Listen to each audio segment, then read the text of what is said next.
The following program is the fifth in a series of 6 lessons entitled The World of Meditation, presented by Martha-Giudici. Before beginning this lesson, take out the folder that came with your tapes and turn to the section entitled Mandala and Divine Ideas. We will be referring to these drawings as the lesson proceeds. One of the most creative forms of meditation deals with mandala and divine ideas. This area of meditation has not been readily understood by many, but with patience, review, and practice, it can become extremely rewarding. This area of meditation deals with imagery, directed or consciously chosen, and that which emerges from the mind in times of meditation and reverie. We might begin by saying that everything that is manifesting in our world has its origin in a divine idea or mandala. In unity, we use the term divine idea. In Oriental philosophies, they are called mandala, but they are one and the same.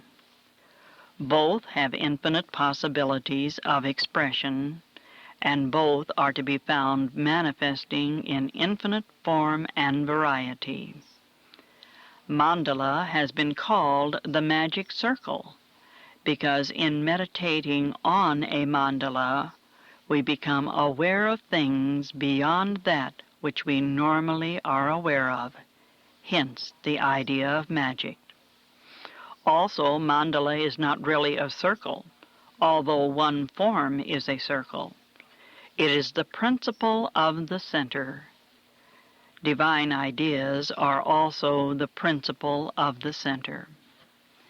That is, in meditation we may contemplate divine ideas such as life, substance, intelligence, Christ, spiritual man, power, and so on.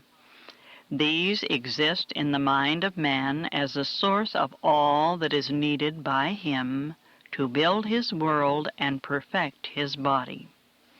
The power centers we discussed in a previous lesson are divine ideas. In contemplation, we let our mind flow to the center of the idea and let it reveal to us the infinite possibilities that exist within and beyond the idea. The process is the same for mandala. Perhaps we can best understand what a divine idea or a mandala is by saying that everything that is, man, world, everything animate or inanimate, every symbol, color, sound, all manifestation has its source in a divine idea, a mandala.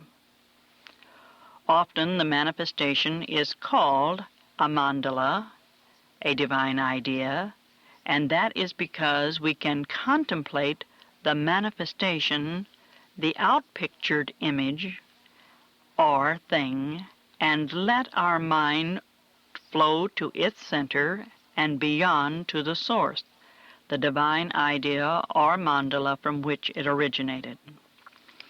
For this reason, do not get trapped in the thought that the picture, symbol, or thing you are meditating upon is the source of creativity, but rather the source is a divine idea, mandala, existing in the mind of man, placed there by an all-wise creator for man's use in forming his world. Let us look at some of the familiar symbols which we call mandala, but which are only outpicturings of the original mandala in the mind of man, the idea of form. These symbols have been used in the formation of other manifest forms of greater complexity. On the sheet, we see the circle, square, triangle, and crescent, often called basic mandala. Each has a center, though it may not be readily visible, and each has an infinite possibility of expressing. Looking at the drawing just below these basic mandala, we see manifestations such as buildings, towers, arches, pyramids, cars, clocks, and even playing cards, which utilize the basic form of our mandala. Until now, we have been unconsciously contemplating divine ideas mandala in the depth of our mind and building our round, square, triangular, crescent-shaped world from them.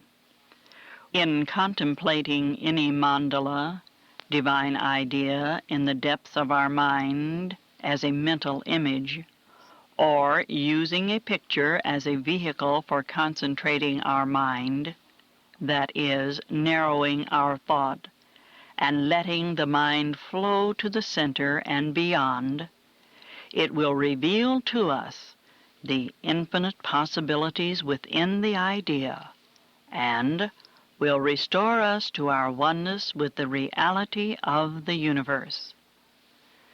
Two main types of experiences are associated with contemplation of mandala divine ideas, and they are, first, harmony and balance are restored to mind and body, and wholeness or healing takes place. Second, something new which has not existed previously in manifestation is brought forth into the mind of man. A third experience also occurs in which it is also possible to have that which has already existed, that is, from the past, come to mind. This can be fruitful if you are working on mental cleansing. Concerning the healing aspect of the mandala, Carl Jung, pioneer in psychology, referred to the mandala as the psychic nucleus within man.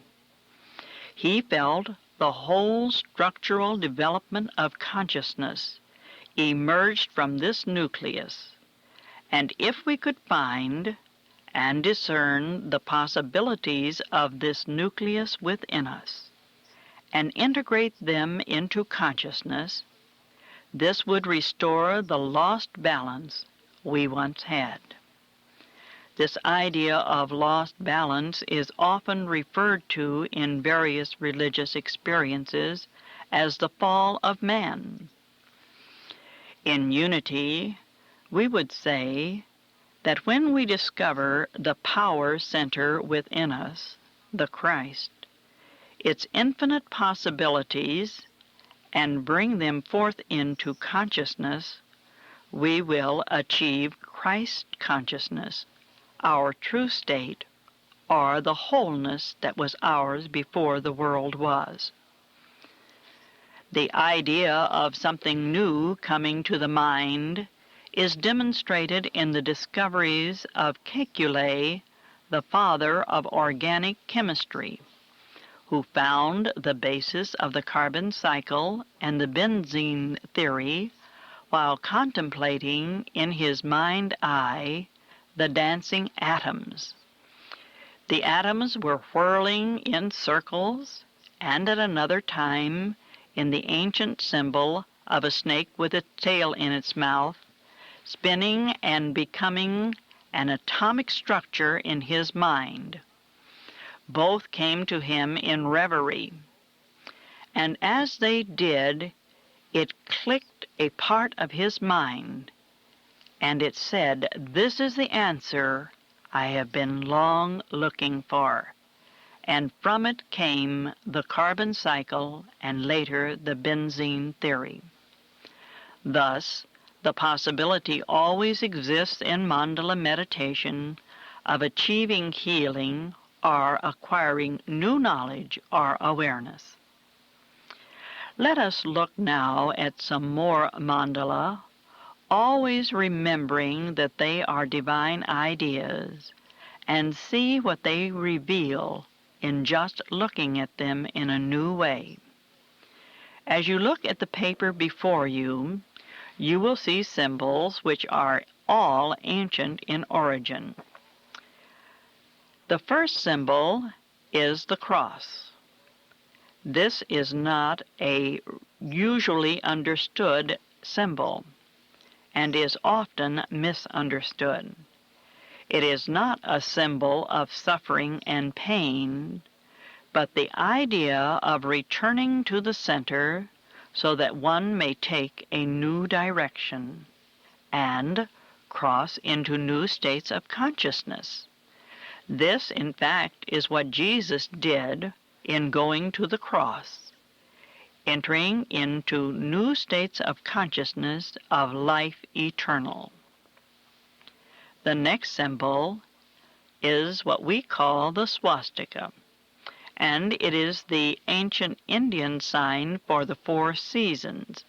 It also gives the directions of the compass, north, east, south, and west. It too is a cross, giving the possibility of new directions by returning to the center and moving in the new direction. It also contains the idea of motion and change. This is a good mandala to contemplate if you are seeking change in your life and new direction. The Star of David, which you see next, is made up of 2 triangles, and triangles represent the fire signs. This particular symbol represents man himself. The upper triangle represents spiritual man, with his apex in heaven. The lower triangle stands for physical man, with his apex in earth. The perfect balance of the triangles is the Christ, or man fully manifesting his perfect balance and wholeness. The world, which you see pictured here, is a mandala divine idea that needs little explaining, since one only needs to look around to see the infinite possibilities that have manifested. But there is yet more to come, for there is a progressive unfoldment of these infinite possibilities taking place now and in the future.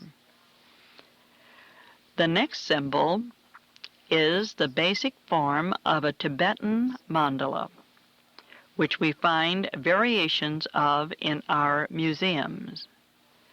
Often we see them as beautiful drawings, intricate, but we think of them as pictures. In truth, they are not, even though they may be judged as such, but are cosmic plans, and to the disciple, they represent the various states of awareness one must pass through to the seat of the deity at the center. As he goes through the purification processes and enters the center, this takes him beyond the now to a place outside of time and space, where he beholds the creative processes of the universe and enters into the perfect rhythm of cosmic time, a transcendent state of being. Looking at the picture, one would not think that all of this was contained within the mandala. Next is the ancient wisdom symbol of the snake with its tail in its mouth, which will reveal its ancient and timeless wisdom to the meditator as it did to the scientist Kekulé. The spirals that appear to the left of the snake are a form of Turinga stones found in Australia. Some Taringa stones are more complex in form, but all are used in the puberty rites of the Aborigines. They are maps of consciousness, or more accurately, they are called the map of the journeying of the ancestors of the dream time. That's a beautiful title. The map of the journeying of the ancestors of the dream time.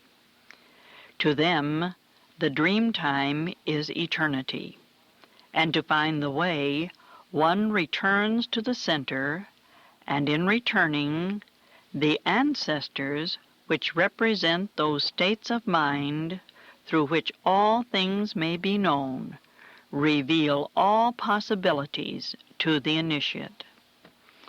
Marcus Bach, well-known historian, lecturing recently at Unity, spoke of a visit with these people and said that the young men go into the desert places and are alone for days in which to meditate on the map and let the tales of the ancestors unfold from within them. The experience is likened unto the revealing of the Akashic records of prior incarnations of the soul. Yet, whether it is the incarnations of the soul or man's thought from within, these are revealed as the meditator contemplates the map of the journeying and lets them reveal the infinite possibilities that are contained therein. The figure of the Indian that we see next is a representation of a Navajo sand painting, which are used in initiation rites and in healing rites.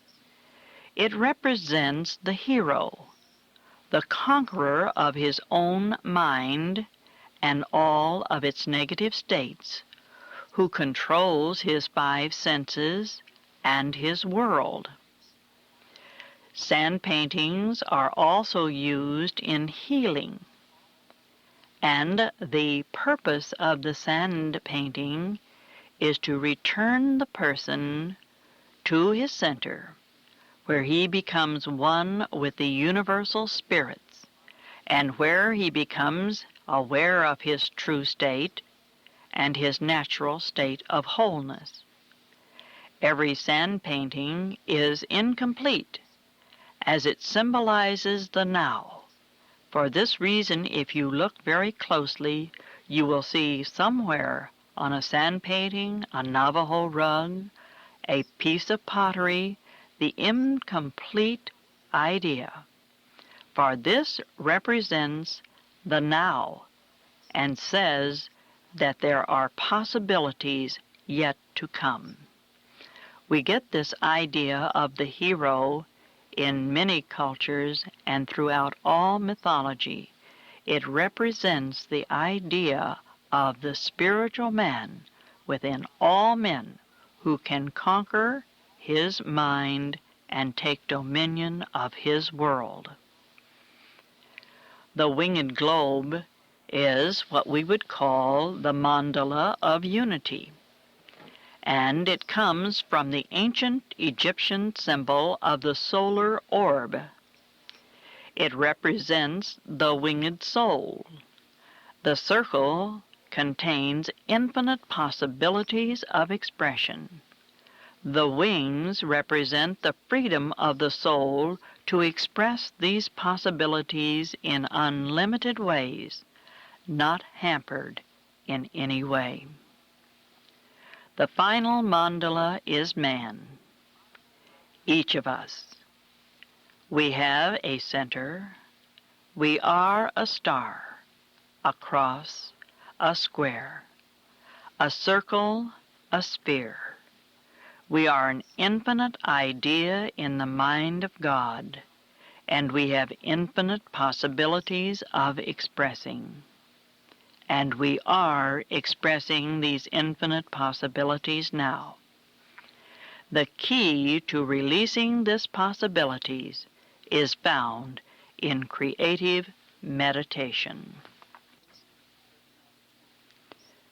Perhaps in your times of meditation you have become aware of imagery similar to the ones we have been viewing emerging in your mind.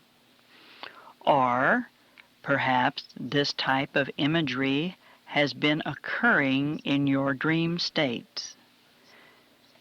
There is a meditative process called deep dream meditation that has developed as a means of tapping the dream states that emerge from our minds.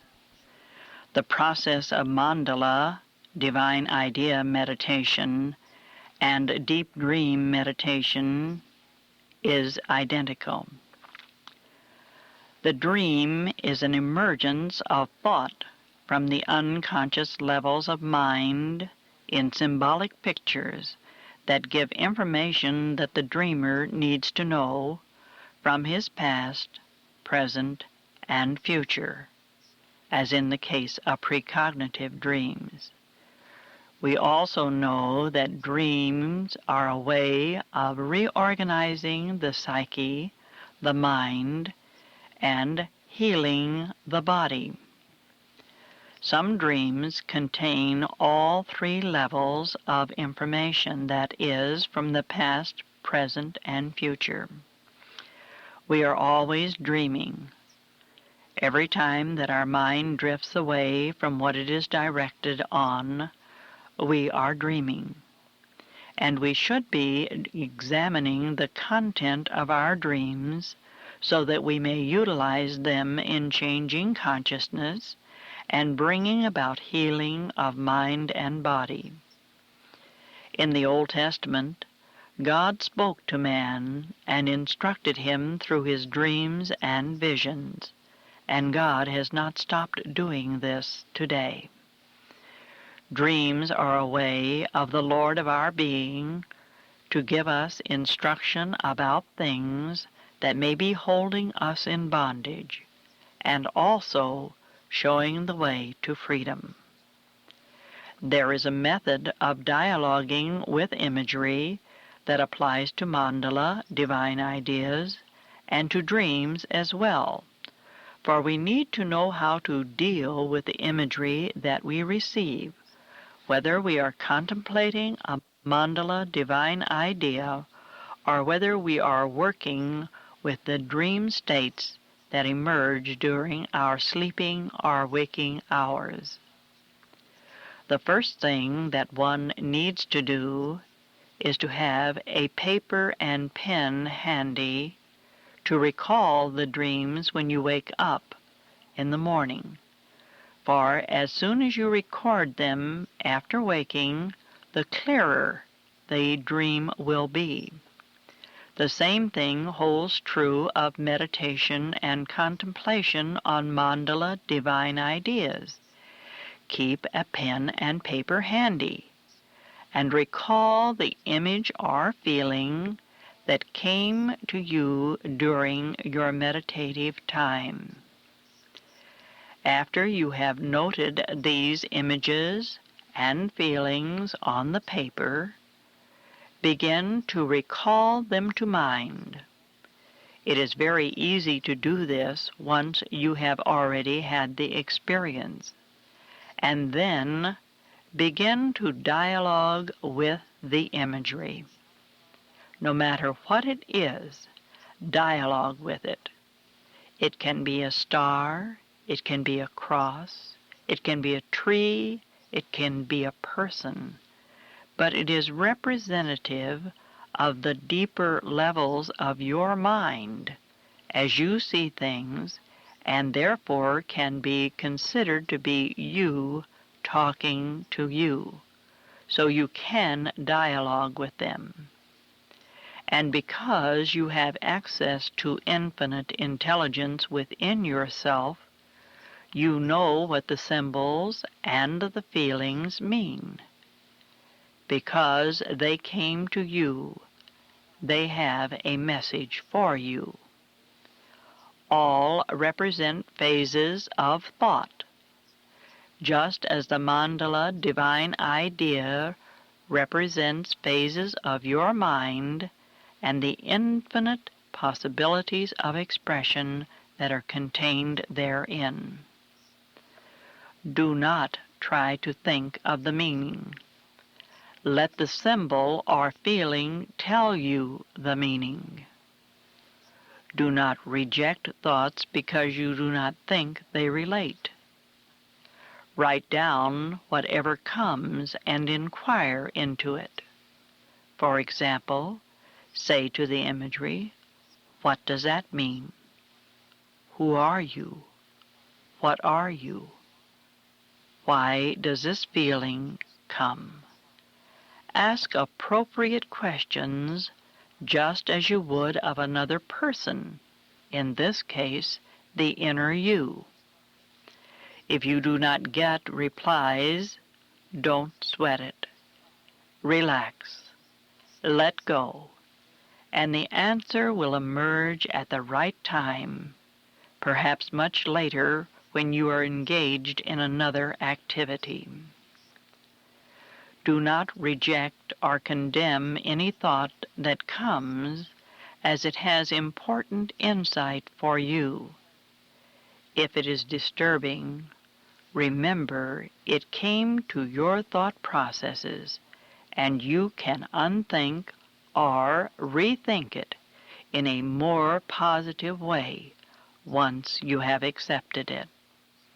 You cannot release or change that which you cannot accept. We should note here that accept does not mean approve. It is merely the act of accepting the imagery for the purpose of making further disposition of the thought which it represents. Most important, remember that the Lord of your being, God, the reality of being, is with you all the way. The Lord of your being, the Spirit of God in you, guide you into that which you need for your soul unfoldment and spiritual growth. You and the Lord of your being are the best interpreters of your dreams and the best interpreters of the imagery that emerges from divine ideas and mandala. These instructions have been printed on the back of your folder for future reference also. Our meditative experience for this lesson is twofold.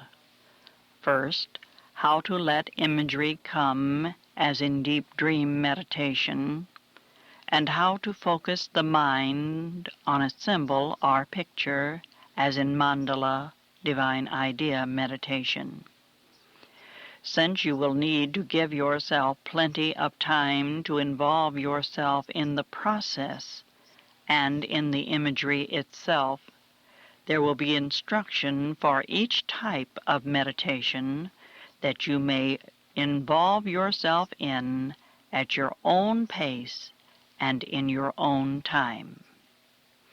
As in all meditation, the first thing that must be done is to find a comfortable position in your chair. Begin to relax your body, relax your mind for the meditation. Use your breathing exercise, that is, breathing in and breathing out in a rhythmic flow, letting the mind become still and quiet, moving deeper and deeper into deeper levels of consciousness. Or you can instruct the body to relax and to be at peace, and let it too relax into a nothingness, so that the mind may flow freely to the center. After you have relaxed the mind, you let thought come as it will. Let thought come. Do not try to think. Do not try to come up with thought. Let thought flow. Let pictures, images, feeling, nothingness, whatever comes to you, accept it, observe it, and remember. But let it flow freely. Whatever imagery, thought, feeling, or nothingness, let it flow. If nothing comes, do not try to think. Practice sitting anywhere from 20 minutes to 30 minutes, or even 45 minutes if you desire, until thought begins to flow. Observe the imagery, observe the feelings, and at the end of your meditative time, feel yourself returning gently from the meditation and record the content immediately after fixing your eyes or focusing them again. In the case of mandala or divine idea meditation, we learn to relax the mind and body, to close our eyes and begin to concentrate, that is, narrow the mind on a divine idea, that is, image in your mind a thought, such as life, substance, intelligence, power, love, or any of the 12 powers of man as represented in the power centers. See this thought in your mind's eye. Or you may want to meditate upon a mandala. You may want to meditate upon a circle, square, triangle, or any of the other pictures which are in your folder. As you quiet the mind, the process is to let this image come before you in your mind's eye. As you meditate on it, let it reveal itself to you. Do not try to think what it means, but once again, let thought flow. Let it tell you what it has to say. Let it reveal its message to you. Observe what impressions you receive: shapes, pictures, colors, feelings. Let yourself experience the infinite possibilities of each and its part in the universal whole, and then return from your meditation.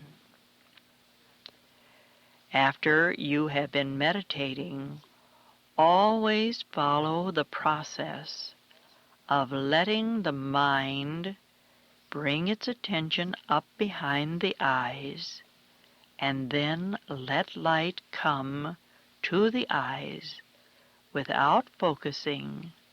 Let it come ever so gently to the eyes. Let the eyelids open slowly, not focusing, and then finally focusing very slowly on the world about you. At this time, record the content of your meditative experience. The sooner you record it, the clearer it will be.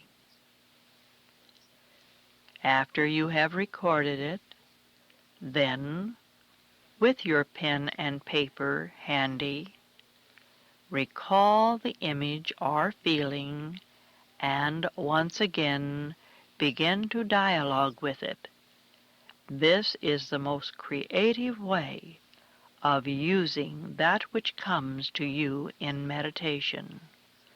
For as it reveals itself to you through you, it will reveal the infinite possibilities within you and all about you.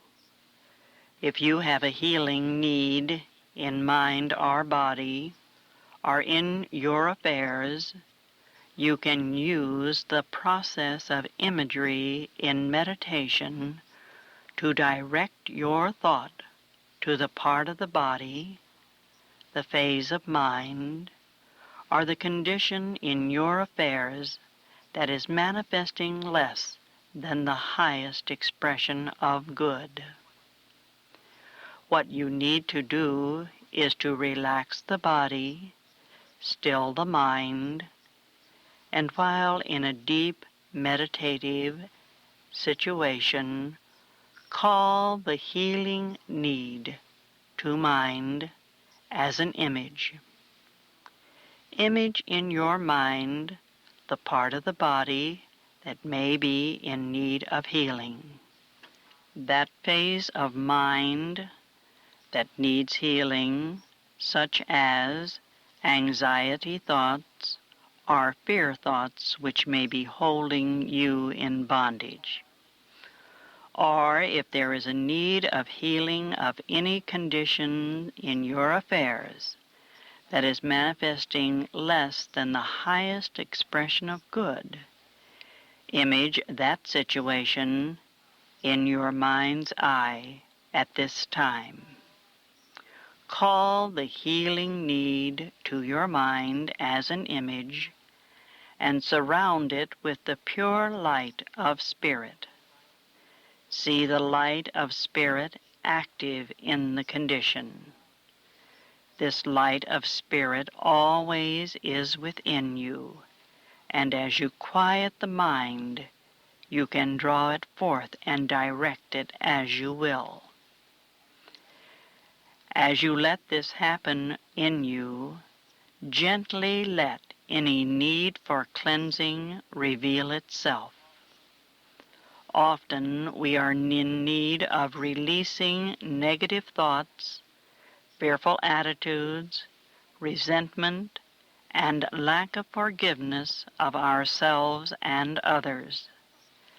These thoughts hold the mind and body in bondage and block the healing flow of Spirit.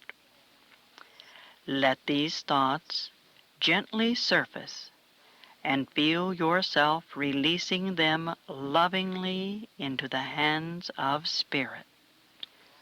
You no longer need them. Let them go.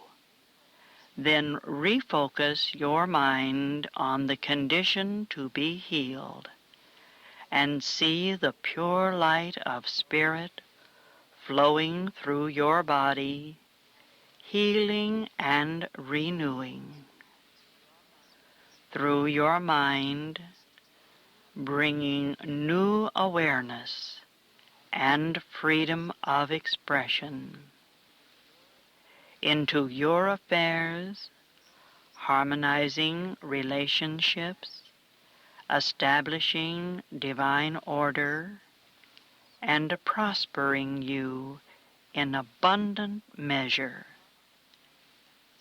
Then in the quiet, let the activity of Spirit accomplish that you have directed in your mind.